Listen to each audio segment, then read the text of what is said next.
Hello friends, government job genuine notification channel पर आपका स्वागत है। फ्रेंड्स, आज हम इस वीडियो में जानेंगे how to become IAS officer. IAS officer आप कैसे बन सकते हैं, इसके बारे में आज हम इस वीडियो में जानेंगे। सबसे पहले देख लेते हैं किस किस पॉइंट पर मैं आपको इस वीडियो में क्लियर करने वाली हूँ। सबसे पहले हम देखेंगे आईएएस होता कौन है। इसके बाद आईएएस ऑफिसर बनने के लिए आपके पास क्या एलिजिबिलिटी होनी चाहिए, क्वालिफिकेशन क्या होनी चाहिए, आपकी एज लिमिट क्या है, कैटेगरीज वाइज या अटेम्प्ट्स कितने हैं, कैटेगरीज वाइज आपको कितने अटेम्प्ट्स मिलते हैं, आप कितने बार इसका एग्ज़ाम दे सकते हैं, कौन सा एग्ज़ाम आपको देना होगा अगर आप आईएएस ऑफिसर बनना चाहते हैं, इसके लिए सिलेक्शन प्रोसीजर क्या है और आफ्टर 12th आपको क्या करना चाहिए अगर आप आईएएस ऑफिसर बनना चाहते हैं। ये सारे पॉइंट्स हैं जिस पर मैं आपको इस वीडियो में एक्सप्लेन करूंगी। वीडियो को अंत तक जरूर देखिएगा। वीडियो स्टार्ट करने से पहले अगर आप चैनल पर फर्स्ट टाइम विजिट कर रहे हैं तो चैनल को सब्सक्राइब कर लीजिएगा और बेल आइकन को प्रेस कर लीजिएगा ताकि नोटिफिकेशन आपको टाइम से मिल सकेगा जब भी मैं कोई न्यू वीडियो अपलोड करूंगी। चलिए अभी हम वीडियो स्टार्ट करते हैं। सबसे पहले हम जानेंगे आईएएस होता कौन है। आईएएस का फुल फॉर्म होता है इंडियन एडमिनिस्ट्रेटिव सर्विस, हिंदी में हम कहेंगे भारतीय प्रशासनिक सेवा। अगर आप आईएएस ऑफिसर बनना चाहते हैं तो इसके लिए हर साल यूपीएससी के द्वारा सिविल सर्विस एग्ज़ाम कंडक्ट कराया जाता है और ये जो एग्ज़ाम है वो आईएएस, आईपीएस, आईएफएस या आईआरएस लेवल की जो भर्ती है उसके लिए ये एग्ज़ाम कंडक्ट कराया जाता है यूपीएससी के द्वारा। आईएएस इंडिया की टॉप गवर्नमेंट जॉब है। हर कोई एक आईएएस ऑफिसर बनना चाहता है, हर स्टूडेंट का सपना है आईएएस ऑफिसर बनना। आईएएस ऑफिसर क्या है, किस पोस्ट पर रहते हैं, तो ये डिस्ट्रिक्ट मजिस्ट्रेट रहते हैं या कलेक्टर, कमिश्नर, जॉइंट सेक्रेटरी जो मंत्रियों के हैं, या अंडर सेक्रेटरी, डिप्टी सेक्रेटरी, ये जो पोस्ट हैं वो आईएएस ऑफिसर को ही दी जाती हैं। इसके अलावा भी कुछ पोस्ट हैं, मैंने यहाँ पर आपको फॉर एग्जाम्पल के लिए कुछ ही पोस्ट यहाँ पर बताई हैं। ये आईएएस ऑफिसर रहते हैं। अब हम जानते हैं आईएएस ऑफिसर बनने के लिए एलिजिबिलिटी क्या होनी चाहिए। अगर आप आईएएस ऑफिसर बनना चाहते हैं तो इसके लिए आपका भारतीय नागरिक होना जरूरी है। आईएएस एंड आईपीएस ऑफिसर बनने के लिए आपका इंडियन सिटीजन होना जरूरी है। साथ ही आपकी क्वालिफिकेशन अगर देखें तो क्वालिफिकेशन में आपका ग्रेजुएशन जरूरी है।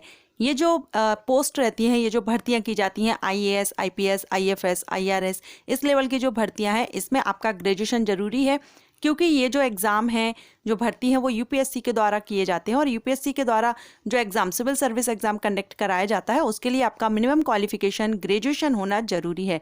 तो अगर आप आईएएस ऑफिसर बनना चाहते हैं सबसे पहले आपका ग्रेजुएशन कर लेना चाहिए। ग्रेजुएशन आपका ज़रूरी है, तभी आप ये एग्ज़ाम दे सकेंगे। अब हम एज लिमिट अगर देखें तो कैटेगरीज वाइज यहाँ पर जनरल कैटेगरीज से अगर आप बिलोंग करते हैं तो आपका मिनिमम 21 एंड मैक्सिमम 32 साल है। 21 से 32 साल तक आप इसके एग्ज़ाम दे सकते हैं। ओबीसी कैटेगरीज के लिए यहाँ पर 21 से 35 साल है एंड एससी एसटी कैटेगरीज से अगर आप बिलोंग करते हैं तो आप 21 से 37 साल तक एग्ज़ाम दे सकते हैं। ये यहाँ पर कैटेगरीज वाइज एज लिमिट है। अब हम जानेंगे आपको कौन सा एग्ज़ाम देना होता है। तो मैं पहले भी आपको बता चुकी हूँ वीडियो में, यूपीएससी के द्वारा, यूनियन पब्लिक सर्विस कमीशन के द्वारा सिविल सर्विस एग्ज़ाम कंडक्ट कराया जाता है। अगर आप आईएएस ऑफिसर बनना चाहते हैं तो आपको ये एग्ज़ाम देना होगा। सिविल सर्विस एग्ज़ाम जो रहता है यूपीएससी के द्वारा कंडक्ट कराया जाता है, उसका जो सिलेक्शन प्रोसीजर है 3 स्टेप में रहता है। Pre exam, main exam and interview. ये हम सभी जानते हैं। जो आईपीएस, आईएएस या आईएफएस, आईआरएस बनने के लिए आपको ये 3 स्टेप से गुजरना होता है। इसके बाद ट्रेनिंग दी जाती है। यहाँ पर अगर हम प्री एग्ज़ाम में देखें तो प्री एग्ज़ाम में 2 पेपर होते हैं, जिसमें आपका एक जनरल स्टडी का रहेगा और एक रहेगा आपका सीसेट। सीसेट आपका क्वालिफाइंग रहता है जिसमें 80 क्वेश्चन आते हैं। इसके मार्क आपके ऐड नहीं होते हैं मेंस के लिए, लेकिन जो जनरल स्टडीज़ का है उसमें 100 क्वेश्चन रहेंगे और इसके आपके मार्क्स काउंट किए जाएंगे। इसी के बेस पर आप आगे मेंस एग्ज़ाम दे सकेंगे। अब हम देखते हैं मेंस एग्ज़ाम में टोटल 9 पेपर होते हैं और टोटल 9 पेपर में से 2 जो पेपर रहते हैं वो लैंग्वेज के पेपर रहते हैं, लैंग्वेजेस के रहते हैं, जिसमें आप एक इंग्लिश का रहता है और एक आपकी जो लोकल लैंग्वेज है उसका रहता है। ये जो 2 पेपर हैं ये भी क्वालिफाइंग रहते हैं, मार्क्स इसके ऐड नहीं होते, लेकिन बाकी के जो पेपर रहते हैं उनके मार्क्स ऐड होते हैं। जैसे कि उसमें एक ऐसे रहता है, 4 पेपर आपके जनरल स्टडीज़ के रहते हैं और 2 आपके ऑप्शनल रहते हैं। इस तरह से आपके टोटल 9 रहते हैं। उसके बाद आपका इंटरव्यू होता है। मेरिट जो आपकी तैयार की जाती है वो मेंस एंड इंटरव्यू के जो मार्क्स रहेंगे उसके बेस पर आपकी मेरिट तैयार की जाती है, final merit.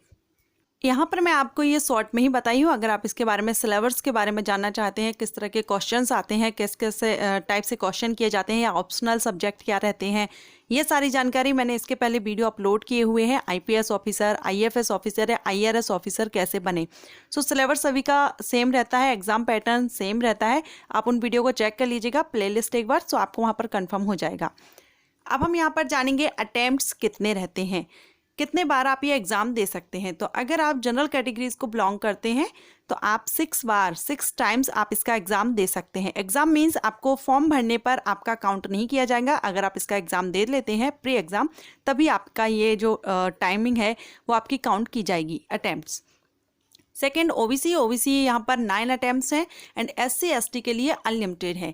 General categories OBC के लिए 6 और 9 है, ओवर एज होने तक आप इसमें 6 या 9 बार दे सकते हैं। और वहीं पर एससी एसटी कैंडिडेट जो है उनको ओवर एज होने तक, जब तक आपकी एज लिमिट नहीं होती है तब तक आप यहाँ पर कितने भी बार आप इसका एग्ज़ाम दे सकते हैं। अब हम आगे जानेंगे, अगर आप आईएएस ऑफिसर बनना चाहते हैं तो आफ्टर 12th आपको क्या करना चाहिए। तो मैं अपने पॉइंट ऑफ व्यू से अगर कहूँ तो आप आफ्टर 12th के बाद आप ग्रेजुएशन, क्योंकि ग्रेजुएशन ज़रूरी है, यूपीएससी एग्ज़ाम देने के लिए आपको ग्रेजुएशन ज़रूरी है मिनिमम।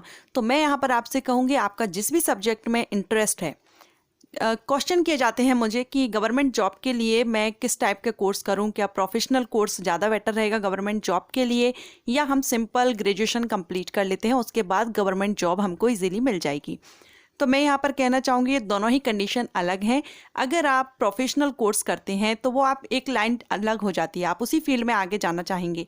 लेकिन अगर आप कंपटीशन एग्ज़ाम फाइट करना चाहते हैं, कंपटीशन एग्ज़ाम जैसे कि बैंक में अगर आप जाना चाहते हैं, रेलवे में जाना चाहते हैं, या ये जो यूपीएससी के द्वारा जिसके बारे में मैं आपको बता रही हूँ आईएएस ऑफिसर या आईपीएस ऑफिसर, आईआरएस या आईएफएस बनना चाहते हैं, इसके लिए आपका सिर्फ और सिर्फ ग्रेजुएशन होना ज़रूरी होता है। आप किसी भी स्ट्रीम से, किसी भी सब्जेक्ट से आपने ग्रेजुएशन कंप्लीट कर लिया है, कितनी भी परसेंट हो, बस आपका ग्रेजुएशन कंप्लीट होना चाहिए तो आप ये एग्ज़ाम दे सकते हैं। तो अगर आप कंपटीशन एग्ज़ाम की तैयारी कर रहे हैं, आपका एम है कंपटीशन एग्ज़ाम देना, आप कंपटीशन एग्ज़ाम फाइट करना चाहते हैं, तो आप अपना सिंपल ग्रेजुएशन कर लीजिए, बीए, बीएससी या बीकॉम, जिसमें भी आपका इंटरेस्ट है आप वो कोर्स चूज़ कर लीजिए। क्योंकि हो गया क्या, जिसमें भी आपका इंटरेस्ट है, जैसा कि मैंने बताया इसका जो सिलेक्शन प्रोसीजर है, पैटर्न है, उसमें 2 पेपर रहते हैं ऑप्शनल। सो उसमें आपके ऑप्शनल पेपर रहेंगे, जिसमें भी आपका इंटरेस्ट है आप उसको चूज कर सकते हैं। तो आप 10th से 9th से ही आप उस सब्जेक्ट में जिसमें भी आपका इंटरेस्ट है, आप 11th 12th करने के बाद आप अपना ग्रेजुएशन उस सब्जेक्ट से कंप्लीट कर लीजिए। सिंपल रहेगा, आपको इजी रहेगा। इसके साथ ही आप अपनी कॉम्पिटिशन की भी तैयारी कर सकते हैं। अगर कोचिंग लेना चाहते हैं आप इसकी कोचिंग भी ले सकते हैं। कोचिंग आप अगर जैसे ज़्यादा खर्चा नहीं करना चाहते हैं तो मेरा ये सजेशन रहेगा आप 1 साल की कोचिंग ले लीजिए। कोचिंग लेने के साथ आपके नोट्स कंप्लीट हो जाते हैं। उसके साथ ही इसका जो मेन टॉपिक रहता है, मेन सब्जेक्ट जो रहता है, फोकस जिस पर किया जाता है वो है करंट अफेयर्स। करंट अफेयर्स से इसमें क्वेश्चन किए जाते हैं। तो करंट अफेयर्स के लिए आप न्यूज़ चैनल देखिए, न्यूज़पेपर पढ़िए, नोट्स आपके पास रहेंगे, उसको स्टडी करते रहिए। कुछ मैगजीन्स आती हैं, न्यूज़पेपर्स हैं, उसके साथ आप अपना करंट अफेयर्स को स्ट्रॉन्ग कीजिए। आप इसके लिए कोचिंग ले सकते हैं और कोचिंग आप अपने ग्रेजुएशन के साथ कर सकते हैं। अगर आप कोई प्रोफेशनल कोर्स चूज़ करते हैं तो उसमें आपका सिंपल जो ग्रेजुएशन कोर्स रहते हैं उसके कंपैरिजन में आपको ज़्यादा हार्डवर्क रहता है, ज़्यादा टाइमिंग देनी पड़ती है। कई स्टूडेंट हैं उनको लगता है कि साइंस सब्जेक्ट में इंटरेस्ट होते हुए भी अगर वो सोचते हैं कि आर्ट ले लें या कॉमर्स कर लें जिसमें प्रैक्टिकल वर्क नहीं रहता है तो हमको इजी पड़ेगा। लेकिन ये फिर भी मैं आपसे कहूँगी आपका जिसमें भी इंटरेस्ट है, साइंस में है तो आप साइंस लीजिए, क्योंकि इसमें ऑप्शनल पेपर रहते हैं जिसमें आपको चूज़ करना होता है। तो जिसमें आपका इंटरेस्ट रहेगा आपको उसमें अच्छी नॉलेज रहती है, आपको ईजी पड़ता है वो सब्जेक्ट। सो आफ्टर 12th आप अपना सिंपल ग्रेजुएशन कीजिए जिसमें आपका खर्चा कम रहता है, आपको टाइमिंग भी मिलता है और आप अपनी कंपटीशन की भी तैयारी ग्रेजुएशन के साथ में कर सकते हैं। इनफैक्ट आप ग्रेजुएशन के फाइनल ईयर में हैं तब भी आप इसका एग्ज़ाम दे सकते हैं। सो फ्रेंड्स, ये थी जानकारी आईएएस ऑफिसर बनने के बारे में। आप किस तरह से आईएएस ऑफिसर बन सकते हैं, आफ्टर 12th आपको क्या करना होगा, कौन से सब्जेक्ट चूज करने हैं, पूरी प्रोसेस क्या रहेगी, सारी जानकारी मैंने आपको इस वीडियो में दी। आशा करती हूँ आपको ये वीडियो पसंद आया हो। अगर हेल्पफुल रहा है तो वीडियो को लाइक कर लीजिएगा, चैनल को सब्सक्राइब करके बेल आइकन को प्रेस कर लीजिएगा ताकि नोटिफिकेशन टाइम से मिल सकेगा। Thank you.